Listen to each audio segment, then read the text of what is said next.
Well, after setting that table up, you know something weird's going to happen. Some kind of weird teapot and 3 glasses.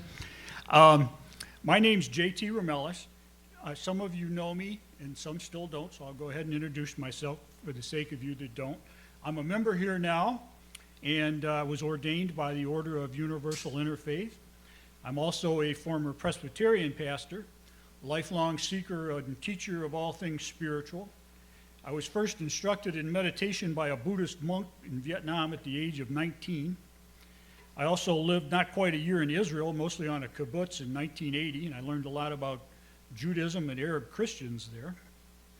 I was there almost a year. I didn't leave until the Israeli army told me they were going to draft me when I stayed over a year. But I didn't know that the Israeli army would draft non-Jews, but they did. If you live on a kibbutz long enough, and they'll let you in there. So I decided it was time to leave about that time.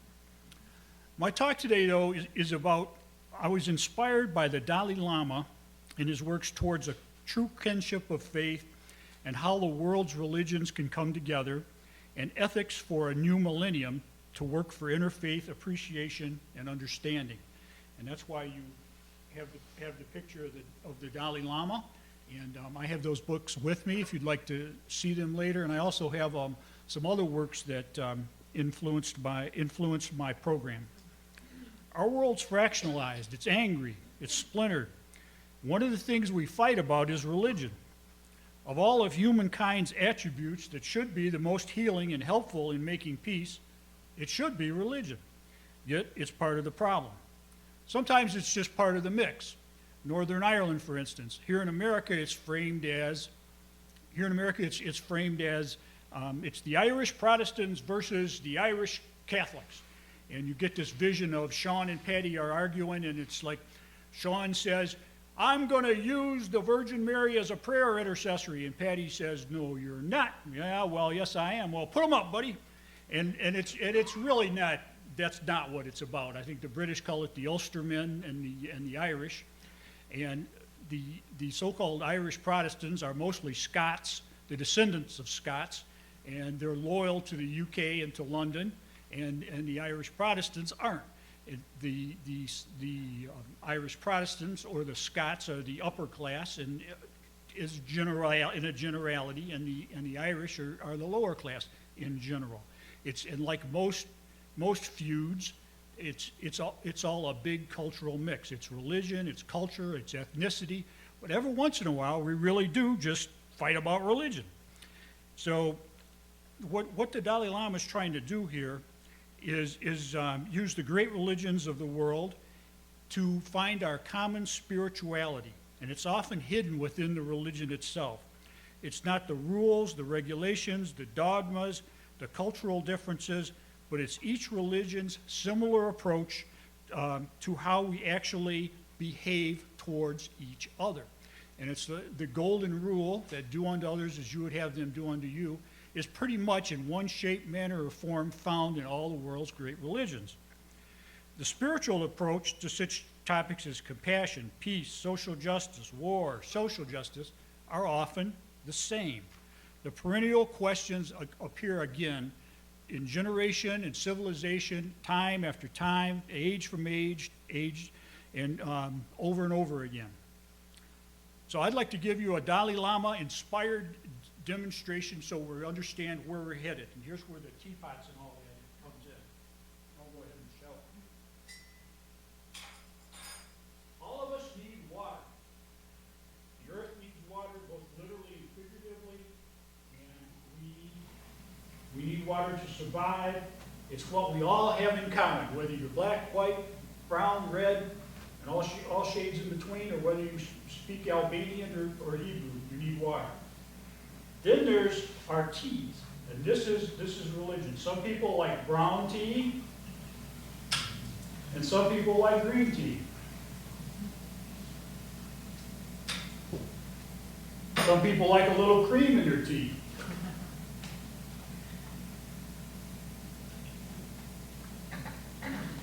Got any yak's milk? I'm trying to. Some people are on a diet, and they like sweet and low.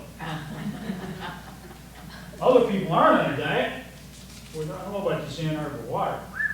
Other people aren't on a diet, and they like some sugar in their tea.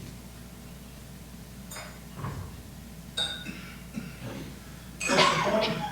The green tea and the brown tea, the cream, the sugar, the sweet and low are the religions, are the cultures. The Christian culture, the Christian religion that started with Jesus Christ, Islam that started with the Prophet Muhammad, Judaism that started way back when, Hinduism, Buddhism, they're cultural mix. It's culture, it's language, it's religion. The religions borrow from each other, and they make the mix. But what we all have in common to start with is water, and that's the whole point. Is let's find the water. Let's find the water and share the water. And if you're Jewish, you can light your menorah. If you're a Muslim, you can pray 5 times a day. If you're a Christian, you can get saved by Jesus and take communion and so forth. And that's okay. But can we find common ground? Can we all learn to play in the sandbox, nice with each other, and agree to not poke each other in the eye with a sharp stick? Good start. So we're looking for a common ground of secular ethics. No rituals, no dogmas, no doctrines, but ethics. Just some basic sort of things, and that's the start of it. And atheists and secular humanists are welcome too at the table. There's more and more atheists these days, and there's a lot of secular humanists with a lot of good ideas. So my vehicle for doing this is something called the Wisdom Circle. We get together and we share the wisdom of the world, and we find the perennial wisdom, that wisdom that I talked about that keeps happening. We have speakers from all over the spiritual traditions. I've been teaching it for a few years now here in Ann Arbor, and I've been teaching it with U of M Lifelong Learning, otherwise known as OLI, if any of you are involved in OLI. I taught it here at Fridays at the center last semester. That helps out a little bit because they pay a little rent too. I'm going to teach it again this spring, and probably about the middle of March. And afterwards, I'm going to have a mindfulness meditation class, which is going to be open to, which is going to be a center function. And I'm working with Delith on that. I'll probably eat lunch and then teach mindfulness meditation. So if any of you are interested in that, that's open to everybody. It's going to be a center function. But the Wisdom Circle itself is an OLI function. And as you gathered from the talks today, you and yourself are a wisdom circle. You promote interfaith understanding. When you have these variety of speakers and so forth, you yourself promote the center is a great part of interfaith understanding and so forth. But it's a different day. It's a different age. You can go online. You can find out about Buddhism. You can find out about Hinduism. Information's at your fingertips. The Dalai Lama says the challenges of globalization can move us in another direction, to a deeper plane where nations, cultures, and individuals connect through their shared human nature. All the world's major religions share the same questions, but this marvelous diversity of insight has the potential for inspiring dialogue that can enrich everyone's pursuit of wisdom. So it's about dialogue. It's about talking and sharing with each other. How do you accomplish this? How do you get people not to hate each other? And it's as you get to know each other. And so that's why I had a rabbi come in. I had somebody from Jewel Heart come in, and it is quite nice though, because there's usually about 10 people in the group, and they usually can ask all the questions they want. So it's like for 2 hours you got a Buddhist, and if anything and everything you wanted to know about Buddhism, you can ask. Another big influence was a Rabbi Rami Shapiro in his book, The World Wisdom Bible. It says, religions are like languages. They're a human creation. They reflect and shape the civilization from where it comes. Religion, like language, is neither true nor false. It just evolves over time, and any of you that ever have studied religion in depth, there is no one pure religion. They've all evolved, and they've all borrowed from other religions. Religion, like language, is the way we humans archive and share experiences.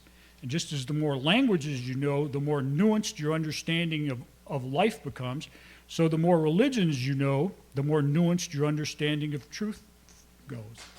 The Spanish, for instance, have 3 words for hot: calor, caliente, and picante.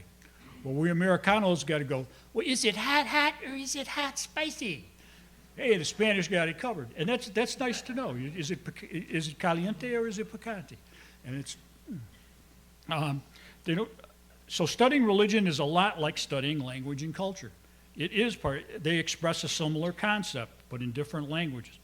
If we can understand each other just a little bit, we can begin to understand what's going on in the world. And what the Dalai Lama is talking about here is ethical behavior. The Dalai Lama says, I'm a man of religion, but religion alone cannot answer all our problems. So true.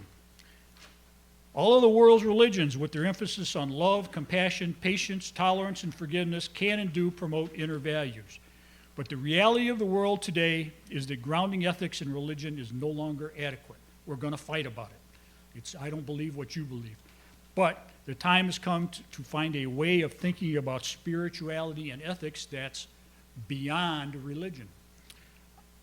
The Dalai Lama says, I am of firm opinion that we have within our grasp a way, a means to ground inner values without contradicting any religion, yet crucially without depending on religion. This is about getting to know each other and finding out we're not really bad guys.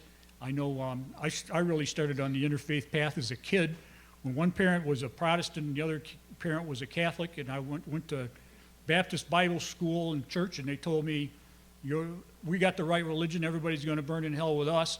Then I was about 12 or 13, and my parents said, we're all going to be Catholics for family unity. So I became a Catholic. I went to the Catholic church, and they said, we got the right religion, everybody's going to be burned in hell but us. And I said, I think I'm on to something here. So, yeah. So I'm going to end with a couple quotes, keeping it short today, and it's a good day to keep it short. One should never engage in frivolous debate over the various doctrines or dispute or wrangle over them with regards to living beings. One should think of them all with great compassion. That's the Buddhist from the Lotus Sutra. The Hindus say, like the bee gathering honey from different flowers, the wise accept the essence of different scriptures and see only the good in all religions. The Christians say from Galatians, the only thing that counts in faith is expressing itself with love. The Native Americans, the Apaches, say it makes no difference as to the name of God, since love is the real God of the world. Amen. And finally, from A Course in Miracles, a universal theology is impossible, but a universal experience is not only possible, but necessary. And that's from the Course.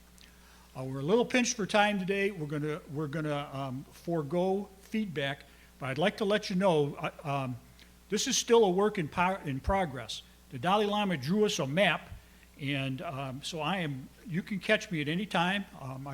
I'm here 2 or 3 times a month. You can catch me later today. If you have any ideas about this, if you know somebody I need to talk to, if you know, here's an idea of how you can further this agenda, go ahead and catch me. I'm not a know-it-all on this. I'm very much open to feedback, and if there's any way you can help, I'm open to that too. So, thank you.